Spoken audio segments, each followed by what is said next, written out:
কার মায়াকে কোরবানি দিচ্ছি আমরা, একটু ভেবে দেখা উচিত। আমরা আজকে শখের বসে যাকে কোরবানি দিচ্ছি সেটা কারোর মায়া, সেটা কারোর মহব্বত, সেটা কারোর আদর, সেটা কারোর ভালোবাসা।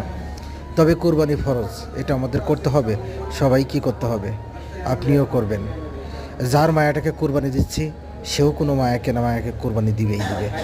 এই পৃথিবীটাই একটা মায়ার মঞ্চ। সকল মায়ার ভিতরে জড়িয়ে থেকে একসময় মায়াকেই ধ্বংস করতে হয়, এটা আমাদের নিয়তি। সুতরাং শুধু মায়া নিয়েই পড়ে না থেকে মায়ার মায়ায় দিয়ে নতুন কিছু করা যায় তেমন কিছু আমাদেরকে ভাবতে হবে।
দেশি ভাইরা